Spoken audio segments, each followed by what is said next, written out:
Ya, terima kasih untuk Anda yang masih bersama Sapa Indonesia. Saya Bayu Sutiono. Saya harus mengatakan kepada Anda, saya senang sekali bisa bertemu dengan salah satu orang yang ingin saya wawancara. Walaupun waktunya sedikit biasanya di Sapa Indonesia, tapi paling enggak saya sudah akan bertemu dengan orang yang selama ini saya yakin banyak ingin ngobrol bersama.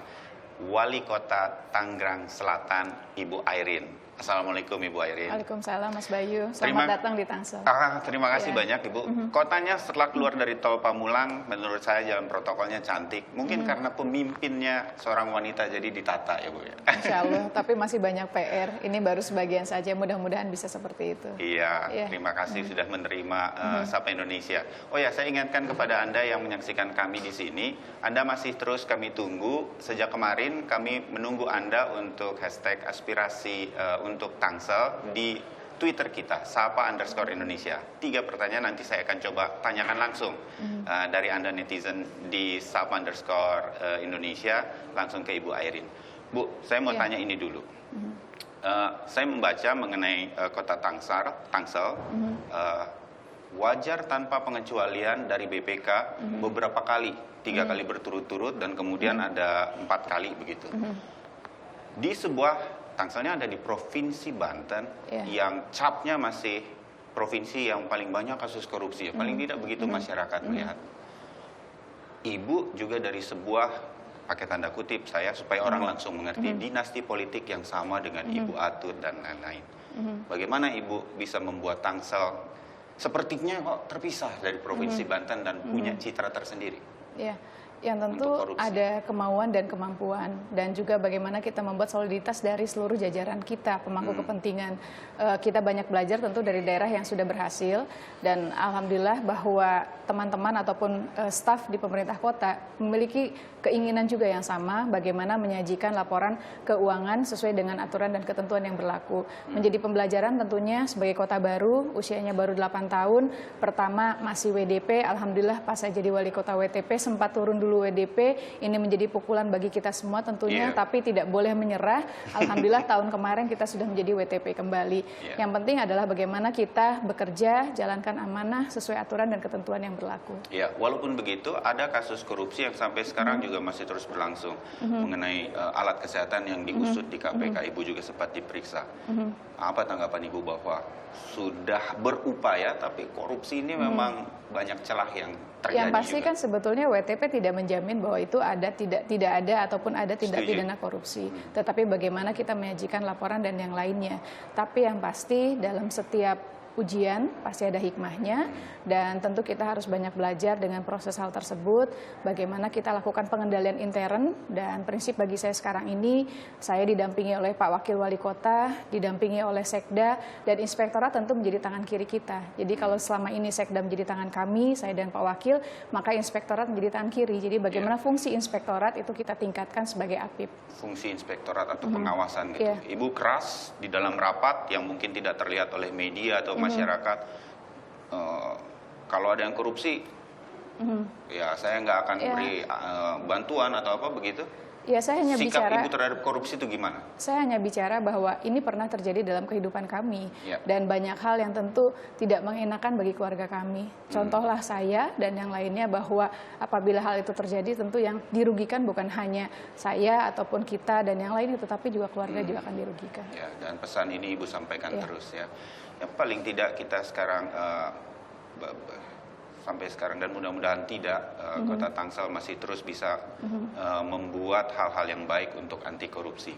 Ini titipan dari teman-teman saya yang tinggal di Tangerang Selatan. Saya sendiri orang Jakarta ini, Ibu Airin.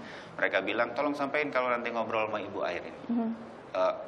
Banyak yang komuter kan Bu, tinggal di Tangerang Selatan, kerjanya di Jakarta. Mereka banyak pakai kereta. Dan yang kedua, ada 2 hal yang tampaknya ini terus menjadi masalah di kota yang terus berkembang seperti Tangsel dimanapun di Indonesia. Sampah. Ada 2 hal mengenai transportasi dan sampah ini.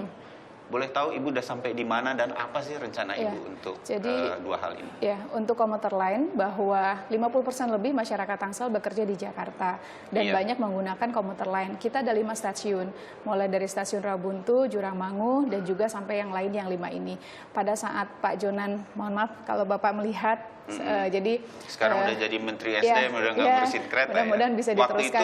Waktu itu Pak Jonan berjanji terhadap kami pemerintah Kota Tangerang Selatan untuk merevitalisasi 5 stasiun. Jadi bagaimana konsep park and ride, kiss and ride bisa digunakan dan dimanfaatkan. Alhamdulillah waktu itu pada saat banyak masyarakat ngeluh, Bu, kereta cuma sampai jam 10-an, tolong dong di atas jam 10-an, karena misalnya masyarakat yang di pertokoan kan pulang lebih dari jam 10. Alhamdulillah itu disetujui oleh Pak Jonan. Dan itu dilakukan langsung. Dan untuk yang gerbong perempuan pun juga dilakukan langsung. PR satunya yang Pak Jonan belum izin, Pak, kalau bisa 5 stasiun ini segera direvitalisasi, karena itu akan menambah masyarakat nyaman, khususnya masyarakat Tangerang Selatan. Dan juga harapan saya pada saat kemarin berbicara dengan Pak Gubernur DKI Pak Ahok, pada saat MRT kan deponya ada di Pasar Jumat, dan maka kami pun juga memutuskan untuk terminal Lebak Bulus kan dialihkan ke terminal Pondok Cabe Tangerang Selatan, karena dijadikan menjadi MRT-nya. Tapi harapan saya mudah-mudahan terintegrasi mudah-mudahan MRT ini tidak hanya berhenti, mimpi saya mudah-mudahan bisa didengar oleh pemerintah pusat. MRT tidak hanya berhenti di Pasar Jumat, di Pasar Jumat terminal Lebak Bulus, bisa sampai ke Tangsel, karena kan untuk Ciputat udah 2 lajur. Pamulang provinsi sedang melebarkan sampai dengan ke Puspitek yang merupakan kawasan Sains Teknopark. Ini insya Allah pasti akan mengurangi kemacetan untuk di Jakarta. Komunikasi dengan Menteri Perhubungan, karena ada beberapa hal yang belum sempat terselesaikan oleh Pak Jonan sebagai Menhub, terus dilakukan? Terus kami lakukan. Jadi harapan bagi warga Tangsel ini akan terus terjadi ya? Jadi harapan kita mudah-mudahan, walaupun setiap tahun kami pemerintah Tangsel berusaha melebarkan jalan, tetapi sepanjang masyarakat masih nambah kendaraan, moda transportasinya belum maksimal, ya kemacetan akan sulit juga kita hindari. Jadi harapannya mudah-mudahan dengan moda transportasi massal yang sudah ada kita buat. Jadi kalau sudah betul-betul paling tidak baik, belum baik sekali tentu, tapi kalau sudah baik, ayo kita sama-sama transportasi umum ya. Bu, sampah. Belum ada satu kota pun di Indonesia yang betul-betul menjadi contoh sangat sukses begitu, atau sukses lah mengenai penanganan sampah. Kemana Ibu kemudian mencoba mencari solusi mengenai sampah perkotaan ini? 5 tahun saya jadi wali kota, banyak keliling, studi banding, banyak melihat. Dan kami juga pernah diberikan program kegiatan dari kementerian untuk TPA kami adalah menggunakan konsep sanitary landfill. Tetapi luas wilayah kita kan kecil, hanya 147,19 km persegi. Jadi persoalan dengan konsep sanitary landfill rasanya tidak pas di Tangsel. Bagaimana intervensi dengan adanya teknologi, misalnya apakah insinerator yang tentunya juga harus peduli terhadap lingkungan dan yang lainnya. Mudah-mudahan dan masih mahal itu Bu, saya dengar, ya kan? Tapi mudah-mudahan dengan Perpres yang dikeluarkan oleh Pak Presiden, di mana Kota Tangerang salah satu yang ditunjuk untuk menjadi salah satu percontohan di Indonesia, maka kami bisa misalnya menggunakan tipping fee, karena Kota Tangerang kan punya lahan yang luas sekitar puluhan hektar. Mungkin dengan konsep teknologi yang lebih baik daripada Tangerang Selatan, bisa menggunakan sehingga kami bisa tinggal membayar saja ataupun langsung bekerja sama. Karena kalau pembangunan dalam suatu daerah tidak mungkin hanya berdiri sendiri, Tangsel sendiri gitu kan, harus kita kerjasama dengan pemerintah kabupaten kota sekitarnya, tentu difasilitasi oleh provinsi maupun juga oleh tingkat pusat. Ini PR kita, di samping juga bagaimana kita terus menambah TPS 3R, bagaimana kita mendorong aktivasi masyarakat bank sampah, bagaimana juga masyarakat harus peduli terhadap lingkungan, tidak buang sampah, vandalisme juga kita berusaha untuk gimana namanya anak-anak mungkin dalam masa pancaroba atau yang lainnya, vandalisme itu kan sebetulnya mengganggu kota. Contoh, saya baru saja bikin logo Love Tangerang Selatan, nggak lama kemudian udah dicoret-coret lagi, batas wilayah coret-coret lagi. Jadi tidak mungkin kami hanya pemerintah sendiri tapi dengan kabupaten kota sekitar dan provinsi, harus dan juga partisipasi masyarakat dan pemangku kepentingan yang lainnya. Intinya kolaborasi dan kerjasama. Kita dapat gambaran bagaimana Tangerang Selatan di tangan Ibu mengenai 2 permasalahan terbesar yang memang selama ini selalu diungkapkan. Biaya, Bu. Ini banyak sekali dikeluhkan oleh pemerintahan daerah maupun pemerintahan kota, berhubung APBN-nya kan memang sedang defisit dari pemerintah pusat, sehingga banyak sekali dipotong. Bagaimana mimpi-mimpi Ibu untuk membawa Tangsel dan masyarakatnya ke arah yang tadi Ibu sampaikan, bisa tercapai? Terganggu kan Bu dengan pemotongan itu? Nggak apa-apa loh Bu, jujur. Ya, yang pasti kan tidak mungkin pemerintah kota, kabupaten berdiri sendiri tanpa provinsi maupun pusat. Karena pemerintahan ya satu kesatuan, baik dari bawah, dari tingkat leveling tingkat kota maupun juga sampai pusat, bahkan kelurahan dan kecamatan. Tetapi bagaimana kita komunikasi dan kolaborasi. Yang disampaikan oleh teman-teman termasuk kami, sebetulnya pemotongan itu kan di tengah.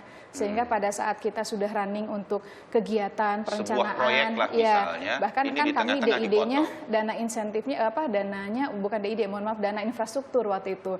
Ada teman-teman, kebetulan saya sebagai ketua Apexi, ada teman-teman yang sudah menjalankan, sudah tender dan yang lainnya, tiba-tiba dipotong kan tidak bisa sebegitu saja. Walaupun sebetulnya ada solusinya dan alhamdulillah sudah ada solusinya bahwa dari Kementerian Keuangan itu bisa dianggarkan di tahun berikutnya. Tetapi menjadi hutang kita terhadap pihak swasta. Jadi harapannya sebetulnya dengan perencanaan yang baik, saya pinjam istilah Pak Wakil Wali Kota saya, dengan perencanaan yang baik maka 70% keberhasilan sudah ada. Tapi manakala kita merencanakan sesuatu, di tengah jalan ada hal yang tidak sesuai dengan rencana, ini yang kadang menyebabkan akhirnya persoalan keberhasilan itu agak terganggu. Iya. Ibu tadi menyebut Ibu ketua dari Apexi, Asosiasi Pemerintahan Kota Seluruh Indonesia, Ibu ya. Dan bagaimana kemudian Ibu juga membawa pesan-pesan ini, ya sebutlah apa ya, saya kebayang dalam sebuah proyek sudah jalan atau tendernya sudah deal, tapi kemudian harus ditunda dulu. Bagaimana Ibu menyampaikan ini ke bawah sebagai sebuah kebijakan dari pusat? Ya, tentu kami menjalankan dan pemerintah pusat pun juga sudah memberikan surat edaran dan yang lainnya. Dan tentunya juga tidak hanya memotong saja, tetapi memberikan solusi.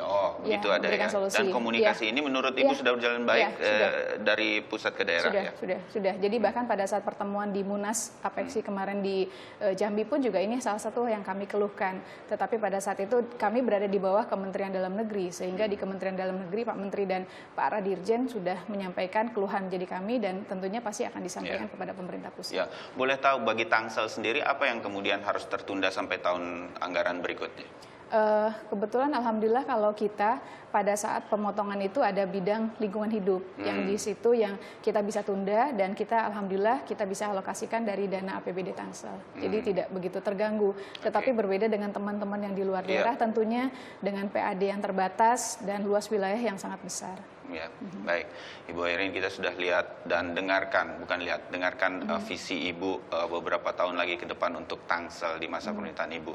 Izinkan kami nanti menyampaikan pertanyaan aspirasi dari warga Tangsel melalui Twitter @sapa_Indonesia dan juga ngobrol mengenai gaya kepemimpinan Ibu yang ternyata saya juga kemudian jadi tahu Ibu cukup sering mendekati masyarakat Tangerang Selatan. Kita segera kembali untuk itu ya.